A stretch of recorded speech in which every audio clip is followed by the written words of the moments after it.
Shalom, selamat pagi saudara-saudara sekalian. Kita mengucap syukur kalau pada pagi hari ini kita bisa bersama-sama kebaktian. Walaupun secara recording kita tahu bahwa Tuhan akan memberkati kita semua. Baik saudara-saudara, sebelum kita akan melayani Tuhan terlebih dahulu, kita akan menyiapkan hati kita akan berdoa. Bapa dalam surga, kembali kami bersyukur Tuhan, kesempatan yang Tuhan sudah berikan pada pagi yang indah ini Bapa. Terima kasih Bapa, kalau sebentar kami boleh memuji nama Tuhan, walaupun kebaktian secara recording Bapa. Kami tahu bela pujian kami boleh menjadikan suatu dupa yang harum di hadapan Tuhan. Terima kasih Bapa, Kau berkati juga untuk sebentar kami boleh mendengarkan firman Tuhan. Kau senantiasa memberkati untuk kalau Tuhan sudah percayakan saudara Erik yang akan memberitakan firman Tuhan. Bila semuanya ini kami serahkan dalam pimpinan tangan Tuhan. Kami sekali lagi kami serahkan kebaktian pada pagi hari ini. Dari awal, pertengahan hingga pada akhirnya. Hanya di dalam nama Yesus kami boleh bersyukur senantiasa. Haleluya. Amin.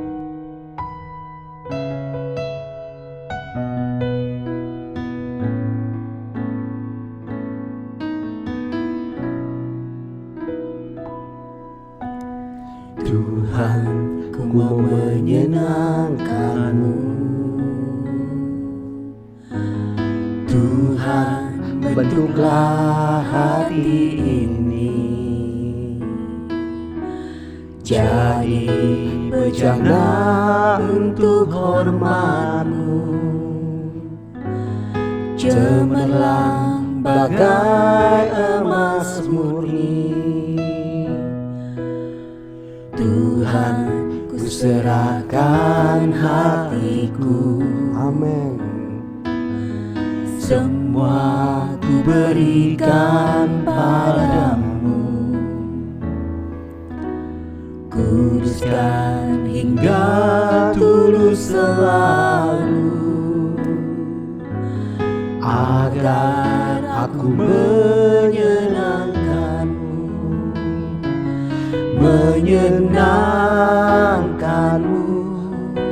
senangkan-Mu.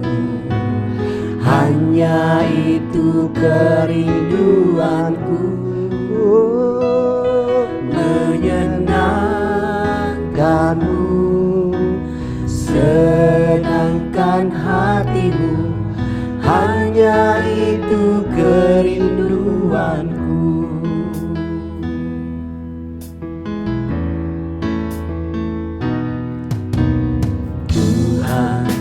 Serahkan hatiku, semua ku berikan padamu.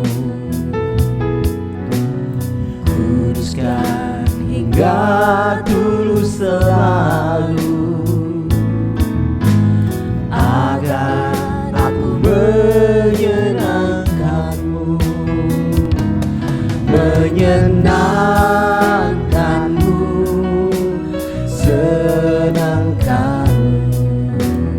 hanya itu kerinduanku,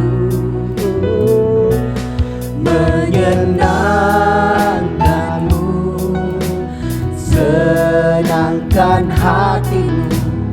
Hanya itu kerinduanku, menyenangkan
sekali lagi. Hanya itu kerinduanku.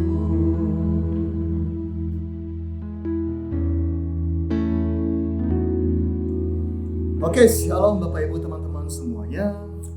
Berjumpa lagi dengan saya, dan kalau Anda berjumpa dengan saya berarti kita sudah memasuki akhir bulan ya. Berarti September udah mau berakhir, tinggal kurang dari 100 hari lagi kita akan masuk ke tahun yang baru, yaitu 2021. Wah, ya udah, tapi topik hari ini kita membicarakan mengenai itu. Mungkin kadang kita bingung gitu ya, apa sih maksud Tuhan, rencana Tuhan? Tapi seperti apapun situasi yang kita hadapi, percayalah, tetap rencana Tuhan tidak bisa digagalkan. Dan itu adalah topik kita pada hari ini gitu. Kita akan membicarakan mengenai judul topiknya, tema khotbah kita pada hari ini adalah tugas dan panggilan kita. Pertama-tama saya kayak jujur ya, bingung gitu, karena ini topiknya sifatnya luas banget. Jadi ini mulai dari mana, tugas yang mana gitu ya. Tapi gini, kalau mau gampangnya, jawaban yang ibaratnya harga matinya, tentu saja kita pasti ngomonginnya tentang amanah agung, jadikan semua bangsa muridnya Tuhan. Atau mungkin di dalam Kisah Para Rasul 1 ayat 8 gitu, yang sudah cukup terkenal, saya rasa kita semua udah tahu, yaitu kita perlu anak-anak Tuhan diperintahkan untuk menjadi saksi-saksi yang Tuhan kemanapun kita pergi, kepada seluruh dunia, ke seluas mungkin dimanapun kita berada gitu. Itu yang kita semua udah tahu. Nah, tapi pada hari ini saya pengen membahas topiknya masih sama, yaitu kita berbicara mengenai tugas dan panggilan kita, akan tetapi dari sudut pandang yang sedikit berbeda. Memang lebih luas, tapi dari sudut pandang yang sedikit berbeda, yang merupakan sesuatu yang memberkati saya sekali, yang Tuhan sudah tanamkan dalam hati saya, dan saya rindu semua anak Tuhan betul-betul bisa mengerti akan hal ini. Oke? Nah, begini, kalau kita udah bicara tentang tugas dan panggilan, itu kan kita berarti membicarakan tentang tujuan. Tujuan kita ada, kenapa kita ada di zaman ini, kenapa kita lahir gitu. Dan kalau kita berbicara mengenai tujuan dan panggilan, purpose, saya nggak bisa lari dari bukunya Rick Warren, Purpose Driven Life. Karena itu merupakan salah satu buku yang terjual paling banyak sepanjang sejarah buku rohani. Oke? Dan buku itu memberikan perspektif yang sangat luar biasa kepada setiap anak Tuhan. Dan ada beberapa quote di dalam buku itu yang sangat terkenal mengenai tujuan. Yaitu saya akan bacakan. Rick Warren berkata begini di dalam bukunya. Kelahiranmu bukanlah sebuah kesalahan atau sebuah kebetulan dari alam semesta. Orang tuamu bisa saja tidak merencanakan pembuahan dan kelahiranmu, tapi tidaklah demikian dengan Tuhan. Dia merencanakan kelahiranmu. Kemudian yang kedua, nah ini saya akan bacakan dalam bahasa Inggris, habis itu saya translate karena maknanya dalam bahasa Inggris. You exist only because God wills that you exist. You were made by God and for God. And until you understand that, life will never make sense. Ya artinya apa? Kita ada, exist gitu ya. Kita ada, hadir di dunia karena Tuhan menghendakinya. Kita diciptakan oleh Tuhan dan untuk Tuhan. Sampai kita mengerti hal itu. Kalau kita belum mengerti hal itu, hidup tidak akan pernah masuk akal. Dan yang terakhir, terkenal dari Warren adalah hidup adalah tentang mengizinkan Tuhan menggunakan kita memenuhi tujuannya. Bukan kita yang menggunakan atau memanfaatkan Tuhan untuk memenuhi keinginan kita. Oke? Karena kadang ada orang berbalik. Kita pakai Tuhan untuk menyenangkan hati kita. Padahal berdasarkan lagu yang tadi kita sudah nyanyikan, menyatakan apa? Harusnya kita menyenangkan hati Tuhan. Kita yang diciptakan dan Tuhan yang pencipta kita. Itu intinya benar-benar kok bisa digarisbawahi, dirangkum semuanya. Itulah kenapa kita ada sekarang. Kenapa kita dilahirkan. Oke? Kita akan melihat di dalam teladan yang Yesus sudah kemukakan di dalam Yohanes 4 ayat 34. Di dalam terjemahan TSI. Lalu Yesus berkata kepada kami, makananku adalah melakukan kehendak Bapa yang mengutus aku ke dunia ini, yaitu untuk menyelesaikan tugas yang Dia berikan kepadaku. Ada dua kata yang penting diperhatikan di sini. Pertama, mengutus. Berarti apa? Yesus sekarang sedang meneladani, sedang bilang bahwa selama kita ada di dunia, berarti apa? Kita diutus. Kita wakil Tuhan. Namanya utusan selalu ada misinya. Oke? Nggak ada orang diutus gak ada tujuannya gitu. Itu mah jalan-jalan gak jelas gitu. Tapi namanya utusan berarti ada tujuan yang jelas, ada purpose yang jelas. Dan siapa yang mengutus kita? Dibilangnya Yesus di sini adalah yaitu untuk menyelesaikan tugas yang Dia berikan kepadaku. Tugas yang Dia berikan kepadaku. Dengan kata lain, segalanya dimulai dari Tuhan dan untuk Tuhan. Dan sekali lagi, kalau kita belum mengerti tentang hal ini, belum memaknai mengenai hal ini, hidup tidak akan pernah menjadi masuk akal. Simpel lagi nih loh, kalau kita udah bicara mengenai tugas, kan Tuhan gak mungkin utus kita sembarangan gitu kan. Selalu ada maksudnya. Maksudnya apa? Sederhana sekali, yaitu supaya kita memberikan dampak yang jelas, dampak yang signifikan kepada dunia ini, dunia kerja kita, dunia keluarga kita, dan lain sebagainya. Dengan kata lain lagi, kalau kita mau buat lebih spesifik, yaitu Tuhan memerintahkan kita untuk menjadi terang dan garam. Oke? Maaf ya, kita masuk ke dalam topik terang dan garam lagi, tapi secara singkat saya pengen membahas sedikit. Ada satu pewahyuan hikmat yang saya juga dapatkan waktu itu di dalam ulang tahun Youth Elim dari hamba Tuhan itu Echa Sumantri, dan kemudian Tuhan juga menanamkan sesuatu yang baru juga. Gini, saya akan bacakan dulu mengenai menjadi terang. Matius 5 ayat 13-14. Perhatikan baik-baik. Kamu adalah garam dunia. Jika garam itu menjadi tawar, dengan apakah ia diasinkan? Tidak ada lagi gunanya selain dibuang dan diinjak orang. Ayat 14, kamu adalah terang dunia. Kota yang terletak di atas gunung tidak mungkin tersembunyi. Tuhan di sini bilang kita siapa? Kamu adalah terang dunia. Tuhan nggak bilang kayak gini. Kamu harusnya terang dunia. Enggak. Kamu harusnya garam dunia. Enggak. Kamu hendaknya menjadi garam. Enggak. Tapi Tuhan bilang adalah. Kalau ngomong adalah itu bicara apa? Identitas. Tentang siapa diri kita. Identitas. Kenapa ini penting, Bapak Ibu teman-teman? Saya sudah pernah sharingkan di YouTube bahwa kalau kita nggak memaknai hal ini, banyak anak Tuhan menjadikan garam dan terang bukan sebagai identitas, tapi sebagai apa? Sebagai profesi. Artinya apa sebagai profesi? Bisa on off kapanpun. Itu profesi. Pelawak masuk TV, ada acara stand up comedian, apapun itulah ya, acara kalau zaman dulu OVJ gitu ya. Itu mereka ketika udah selesai, udah off air gitu ya, acaranya sudah selesai, lagi iklan kayak atau bener udah pulang ke rumah, besar kemungkinan mereka nggak kayak gitu aslinya. Tapi mereka menampilkan skill mereka, kelucuan mereka. By the way, stand up comedy itu nggak gampang gitu ya. Dan mereka menampilkan profesi mereka ketika lagi kerja. Kalau udah nggak kerja, ya udah nggak ngelawak gitu. Nah, sama juga dalam berbagai profesi gitu. Hanya karena saya psikolog, bukan berarti tiap kali nongkrong, tiap kali ngobrol, saya mengaktifkan, mode psikolog saya. Enggak gitu loh. Ketika kerja, baru saya aktifkan mode analisis saya gitu. Kalau bahasa sehari-hari orang bilang baca pikiran gitu. Coba deh, ketika udah ngobrol, baca pikiran gua dulu. Nggak segampang itu. Oke? Mesti on off gitu loh. Enggak berarti saya selalu mengaktifkannya. Enggak berarti saya 24 jam kerja otaknya gitu. Enggak, bukan gitu loh. Ketika saya udah selesai, nggak konseling lagi, nggak terapi orang lagi, ya udah saya balik, mode istirahat. Nah itu profesi. Nah terang dan garam, terkadang orang juga menjadikannya, menganggapnya itu hanya sebagai profesi. Di gereja, kudus suci, haleluya.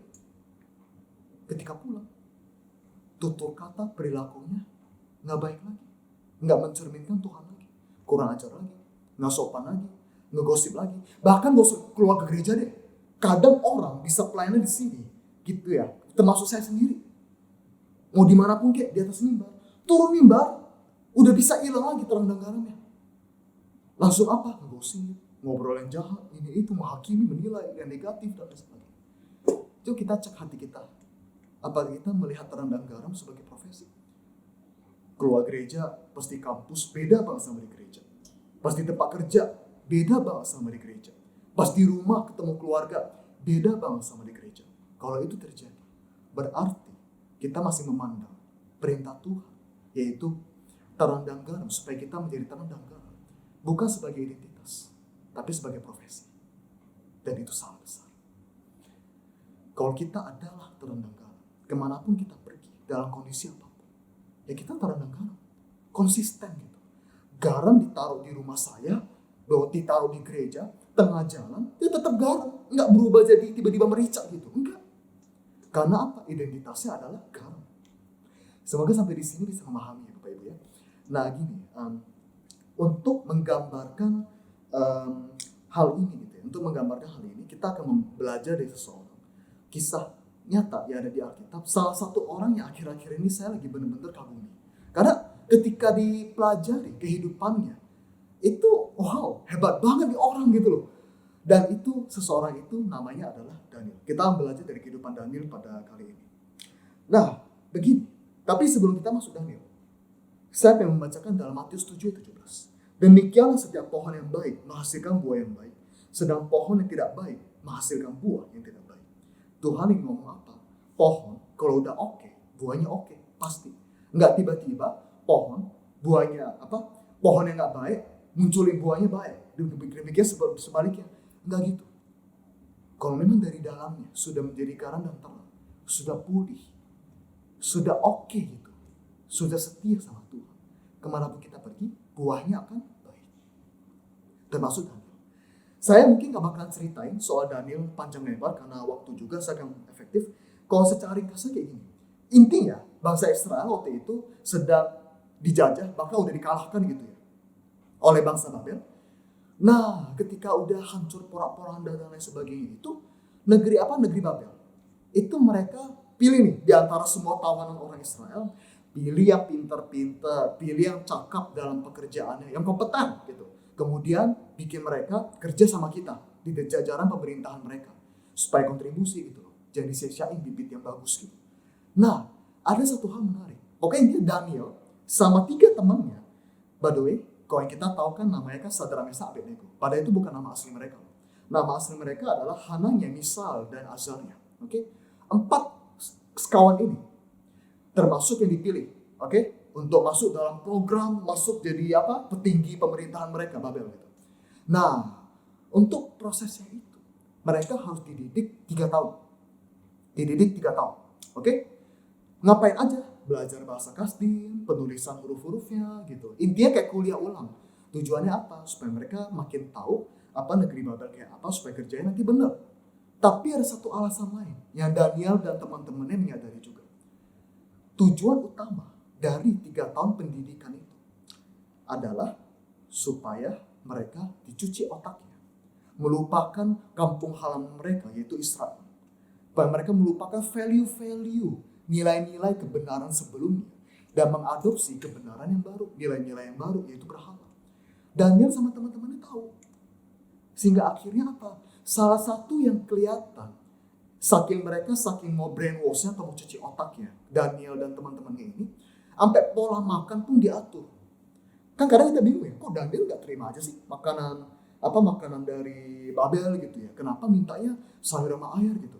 Nah, itu ada tujuannya. Kayak itu cuci otak. Itu memang didesain supaya Daniel sama teman-temannya melupakan siapa diri mereka waktu mereka di Israel gitu. Sehingga sebenarnya gini, yang Daniel pengen lakukan adalah, saya gak mau tinggalin kebenarannya. Saya mau terus berintegritas. Saya mau pegang terus kebenaran firman Tuhan kemanapun saya berada. Nah itu menjadi terang dan garam kemanapun dia pergi. Karena Daniel tahu, menjadi memberikan dampak, itu identitas. Bukan pekerjaan atau profesi. Yang bisa on off kapanpun. Yang keren dari Daniel adalah kayak gini. Di dalam Daniel pasal 1 ayat ke-8 sampai ke-9. Gini, bayangin ya, kita jadi Daniel. Oke, bayangin sekarang. Tiba-tiba ada pola makan yang begini-begini. Waduh, gue gak mau nih. Takutnya nanti gue makin melupakan gitu nilai-nilai kebenaran yang asli dari Israel gitu, dari Tuhan sendiri. Pertanyaan saya, kalau kalian jadi Daniel, bakal ngapain? Demo atau apa gitu. Tapi yang Daniel lakukan bukan itu. Dalam ayat 8-9, Daniel 1 ayat 8-9. Daniel berketetapan untuk tidak menajiskan dirinya dengan santapan raja dan dengan anggur yang biasa diminum raja. Dimintanya lah kepada pemimpin pegawai istana itu supaya ia tak usah menajiskan dirinya. Ayat 9. Maka Allah mengaruniakan kepada Daniel kasih dan sayang dari pemimpin pegawai istana itu. Kemudian, saudara, aku akan lanjutkan supaya kita efektif sampai ayat 13. Ayat 11, kemudian berkatalah Daniel kepada penjenam yang telah diangkat oleh pemimpin pegawai istana untuk mengawasi Daniel, Hanania, Misael, dan Azaria. Adakanlah percobaan dengan hamba-hambamu ini selama 10 hari dan biarlah kami diberikan sayur untuk dimakan dan air untuk diminum. Ayat 13, sesudah itu bandingkanlah perawakan kami dengan perawakan orang-orang muda yang makan dari santapan raja. Kemudian perlakukanlah hamba-hambamu ini sesuai dengan pendapatmu. Wow, by the way, estimasi Daniel usianya adalah sekitar 15-16 tahun. Hikmatnya luar biasa banget. Ada 2 hikmat, 2 poin utama saya ingin bagikan dengan singkat. Pertama adalah Daniel tahu bahwa untuk bisa menjalankan misinya, tugasnya sebagai anak Tuhan, dia harus bisa menjalani hidupnya dengan hikmat. Permainan cantik. Ini artinya apa sih? Ada buku yang sangat saya senangi, ditulis oleh Jeffrey Rahmat, itu adalah Permainan Cantik judulnya. Inti dari buku itu menggambarkan bahwa kita sebagai anak Tuhan, kalau kita mau memberikan dampak kepada dunia, kita udah gak bisa serta-merta kayak aneh gitu loh, gak bisa. Kita harus bijak, kita harus punya hikmat, supaya kita enggak sekedar asal ngomong aja, enggak sekedar asal perilaku aja, sehingga jadi batu sandungan buat orang. Nah, kalau mau kayak gitu, kan mesti ada hikmat, mesti mikir, gimana sih kata-kata gue yang bagus? Gimana sih perlakuannya yang bagus supaya orang diberkati sama karena saya? Oke? Nah, Daniel tahu akan hal itu. Dia main cantik, Bapak Ibu teman-teman. Dia gini, bayangin ya, apa sih yang dia lakukan? Dia nggak demo. Tolak makanan najis, ambil ini spanduk sama teman-temannya gitu. Dia gitu, tolak gitu. Nggak mau dicuci otak, enggak, dia gitu. Bapak Ibu teman-teman. Kemudian juga dia nggak ngambek. Kan zaman sekarang kadang tuh orang kayak gini. Ya udahlah, biarin aja. Kalau mau kayak gitu, biarin kau mati. Pasif agresif sekali gitu. Itu nggak bijak. Itu kayak anak-anak gitu. Ya udahlah, biarin lah. Paling nanti gue kerjanya ngaco kalau lu nggak kasih gue ini. Nggak diancam balik. Tapi apa yang Daniel lakukan? Negosiasi sama pegawai istana itu. Baik-baik ngomongnya. Kayak seakan-akan ngomong kayak gini loh. Kayak ya udah gini aja, oke? Sebenarnya saya nggak mau nih, tapi kita sama-sama lihat. Oke, kita sama-sama lihat. 10 hari kita tes makanan sayur dan air itu, siapa yang lebih sehat nanti kita lihat. Kalau ternyata saya lebih sehat, oke gitu lanjutin. Tapi kalaupun ternyata enggak, saya lebih rugi atau tampaknya lebih nggak sehat gitu ya. Ya udah, perlakukanlah kepada kami sesuai dengan kehendak kalian. Wow. Bijak kata-katanya. Enggak sembarang ngomong. Pokoknya gue gak mau. Wah, bayangin aja kalau Daniel kayak gitu. Dipancung kali ya dia sama teman-temannya. Tapi dia gak gitu. Perkataannya bijak. Permainan cantik gitu. Nah, apa sih bukti bahwa Daniel dan teman-temannya itu mempunyai kasih karunia di depan orang-orang Babel itu? Karena di ayat 9 tadi yang saya bacakan. Maka Allah mengurniakan kepada Daniel kasih dan sayang dari pemimpin pegawai istana itu. Artinya apa? Daniel sama teman-temannya disayang sama pegawai istana. Logikanya, nggak mungkin dong kita bisa sayang sama orang yang kurang ajar, sama orang yang nggak sopan, sama orang yang perilakunya ngegemesin gitu. Kan nggak gitu. Tapi karena Daniel sama teman-temannya sudah menunjukkan perilaku anak-anak Tuhan yang baik, tutur katanya, yang sopan, yang bijak, makanya orang sayang sama mereka. Demikian juga kita semua. Di sekolah ke, tempat kerja ke. Ini beda sama jilat ya? Bukan. Bedanya apa? Ketulusan. Dan nilai yang dipegang. Dan yang Daniel pegang apa? Yaitu kebenaran firman Tuhan.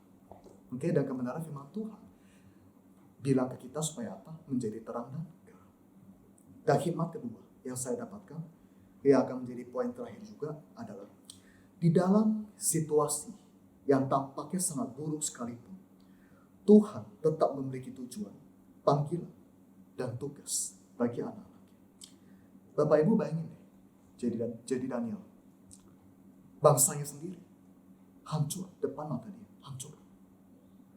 Bayangin sekarang amit-amit misalnya bangsa kita lagi dijajah, hancur. Kemudian kita jadi tawanan. Reaksi kita apa sih? Respon kita apa sih? Tiba-tiba dibawa ke negara musuh, sedangkan negara kita udah jadi puing-puing gitu, udah hancur. Apa respon kita? Maukah kita tetap bisa menjalankan rencana Tuhan? Tetap percaya Tuhan punya rencana baik? Belum tentu. Apakah Daniel salahin Tuhan? Apakah Daniel mempertanyakan kenapa Tuhan mengizinkan malapetaka ini terjadi? Kalau dia melakukan itu ya, mungkin nggak bakal ada yang salahin dia. Karena itu respon yang wajar. Di tengah-tengah pergumulan stres seperti itu. Bapak Ibu teman-teman, respon kita ketika pandemi ini apa sih? Pernah nggak bertanya-tanya, kenapa sih ini terjadi? Ekonomi hancur. Mungkin di antara kita semua ada yang bisnisnya hancur atau menurun gitu omsetnya. Ada yang sekolah baru, udah excited, ternyata masih online. Kuliah masih online, wisuda masih online. Kacau, ekonomi hancur. Sehingga bahkan ada prediksi dari Menteri Ekonomi kita bahwa Indonesia pasti resesi. Kenapa Tuhan izinkan? Dengan hati kayak gitu, maukah kita tetap percaya bahwa Tuhan punya rencana baik? Roma 8:28. Kita tahu sekarang bahwa Allah turut bekerja di dalam segala sesuatu, termasuk kita. Segala sesuatu, termasuk melalui kita. Termasuk di dalam situasi yang gak enak sekalipun, kayak pandemi seperti ini. Untuk mendatangkan kebaikan bagi mereka yang mengasihi Dia. Yaitu, perhatikan, bagi mereka yang terpanggil sesuai dengan rencana Allah. Maukah kita mengizinkan hidup kita dipakai oleh Tuhan? Meskipun dalam situasi yang pahit sekalipun. Bapak Ibu, saya pun mengakui gitu, semakin dewasa, semakin ya tua mungkin ya, semakin pengalamannya lama bersama Tuhan. Betul, iman kuat, cuma saya bisa katakan kadang gak gampang perjalanan iman saya. Dan saya yakin pun banyak orang punya pengalaman yang mungkin mirip itu sama saya. Kadang saya bertanya-tanya, Tuhan kok gini? Kok kayak doanya gak dijawab? Ada apa sih? Kadang kayak tambah buruk. Tapi saya melihat, saya mendapat teladan di dalam Yesaya 6:8. Lalu aku mendengar suara Tuhan berkata, siapakah yang akan kuutus dan siapakah yang mau pergi untuk aku? Maka sahutku, yaitu Nabi Yesaya, ini aku, utuslah aku. Bisakah kita seperti Nabi Yesaya? Tuhan bilang apa? Ini aku Tuhan, pakai aku. Apapun keadaan aku, mau sehancur apapun, utus aku Tuhan. Kemanapun kau pergi, datanglah kerajaanmu dan jadilah kehendakmu. Menjadi utusan Tuhan itu memang gak gampang. Karena kita harus merelakan, kita harus bayar harga gitu. Kita harus tinggalkan keegoisan kita. Karena anak kecil, orang yang mentalnya anak kecil, masih egois, gak mau memberikan waktu, gak masih pikirannya diri sendiri, akan sulit untuk menjadi garang dan terang, sulit. Maukah kita menjadi dewasa rohani? Enggak cuma kayak ibaratnya bayi rohani yang dikasih makan terus, makanan lembut. Atau kita mau menjadi dewasa rohani, menjalankan tugas dan misi daripada Tuhan. Sudah berapa lama sih kita ikut Tuhan? Apa kita masih gampang ngambek sama Tuhan kalau ada sesuatu yang enggak sesuai dengan yang kita mau? Rencana Tuhan kadang kita nggak bisa mengerti gitu. Pasti semua di sini tahu ya lagu Ku Kan Terbang gitu. Ku kan terbang, sampai bosan saya dulu. Tapi liriknya ada yang sangat saya senangi gitu. Terutama di bagian bridge sama di bagian atau interlude gitu. Jalanmu di atas jalan-jalanku, rancanganmu di atas rancanganku. Kita nyanyiin itu, kita hafal. Cuma ketika terjadi sama kita, bisa nggak kayak gitu? Daniel, bangsanya hancur. Puing-puing gitu. Tapi dia masih bisa menjalankan misi Tuhan. Dia berkana apa? Karena dia percaya rancangan Tuhan lebih baik daripada pemahaman dia. Maukah kita terus seperti itu? Bisa nggak? Saya akan tutup dengan ini. Ada satu quote juga di dalam buku Rick Warren yang saya sangat kayak menjadi rema dalam kehidupan saya. Dia ngomong kayak gini. Bertolak belakang dengan apa yang dikatakan oleh banyak buku, film, dan seminar motivasi yang terkenal, Anda tidak akan menemukan tujuan dan makna hidup dengan melihat ke dalam. Karena orang kayak nggak tahu passion, nggak tahu tujuan, nggak tahu cita-cita. Lihat ke dalam sudah ada. Di dalam kekristenan nggak seperti itu. Di dalam kekristenan, dari mana sih kita bisa tahu tujuan dan tugas kita? Dari Tuhan. Yohanes 4:31. Saya bacakan dulu. Lalu Yesus berkata kepada kami, makananku adalah melakukan kehendak Bapa yang mengutus aku ke dunia ini, yaitu untuk menyelesaikan tugas yang Dia berikan kepadaku. Bapak Ibu, nggak peduli musim hidup kita seperti apa pada saat ini. Kita yang di bukit, kita yang di lembah, kita yang lagi siang atau mungkin kita yang lagi malam, kita yang lagi happy, atau kita yang lagi sedih. Nggak peduli posisi profesi kita saat ini. Kita yang masih mungkin mahasiswa atau murid sekolah, bekerja kantoran, ibu rumah tangga, apapun itu, pemimpin, manajer. Nggak peduli posisi kita dan musim kehidupan kita. Identitas kita adalah terang dan garam. Selama kita masih hidup di dunia ini, misi Tuhan belum berakhir. Misi Tuhan belum berakhir. Bahkan saking hebatnya Tuhan, Dia bisa menjadikan pengalaman negatif dalam hidup kita, bahkan di dalam bangsa kita, menjadi sesuatu yang baik. Tuhan kita bukanlah rajanya mendatangkan segala hal baik. Dia gak pernah janji itu. Tuhan gak pernah janji bahwa segalanya akan baik. Apa yang Dia janjikan dalam Roma 8:28? Segalanya akan mendatangkan kebaikan. Maukah kita percaya sama Tuhan? Pada saat kita tidak bisa melihat tangan Tuhan bekerja, setidaknya percayalah akan hatinya Tuhan bahwa Dia masih baik. Yohanes 3:30. Ia harus makin besar, tetapi aku harus makin kecil. Bagaimana sih hubungan kita sama Tuhan akhir-akhir ini, terutama akhir-akhir ini? Kalau kita hubungannya aja nggak dekat sama Tuhan, jangan pernah mimpi kita bisa tahu apa sih tujuan kita ada di dunia ini. Karena pencipta kita adalah Tuhan. Cara tercepat untuk bisa tahu luar dalam fungsi daripada sesuatu yang diciptakan adalah dengan bertanya kepada pencipta daripada alat itu. Sama juga dengan kita. Kita adalah bejana Tuhan. Dialah penjuna kita. Kita yang diciptakan dan Dialah pencipta kita. Kapan terakhir kali kita mau merelakan segala keegoisan kita untuk mau melakukan kehendak Tuhan yang mulia? Kehendak Tuhan selalu berbicara mengenai menjadi berkat. Tidak pernah tujuan Tuhan dalam hidup kita, tujuannya adalah untuk kita sendiri. Selalu misi Tuhan adalah segala sesuatu yang sifatnya lebih besar daripada kita, yaitu menjadi berkat bagi orang-orang di sekitar kita. Bapak Ibu, hal terpenting, terhebat, termahal di dunia ini adalah sesuatu yang tidak terlihat, bukan sesuatu yang bisa dipegang atau disentuh. Momen yang indah bersama teman-teman, hubungan yang indah, bahkan di dalam hati Tuhan, keselamatan daripada jiwa-jiwa yang belum mendengar tentang Kristus. Oke Bapak Ibu, yuk kita tinggalkan segala keegoisan kita, terutama yang mungkin udah lama ikut Tuhan gitu. Indonesia membutuhkan orang-orang yang rela meninggalkan kepentingan pribadinya dan rela berkorban untuk kepentingan lebih besar. Demikian juga Tuhan dalam hidup kita. Demikian firman Tuhan. I hope kalian mendapatkan insight daripada firman Tuhan pada hari ini. Yuk kita masuk dalam doa. Tuhan, terima kasih Tuhan. Kami percaya Tuhan, firman-Mu benar Tuhan, ya dan amin. Engkau sudah mengingatkan kami Tuhan bahwa kami punya tujuan. Dan selama kami masih hidup, tujuan Engkau dalam hidup kami Tuhan belum berakhir. Misi kami masih aktif. Jadikan kami garam dan terang-Mu.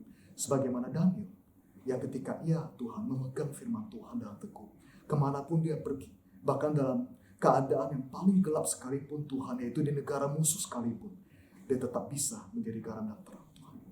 Jadikan kami Tuhan garam dan terang dimanapun dan kapanpun musim hidup kami.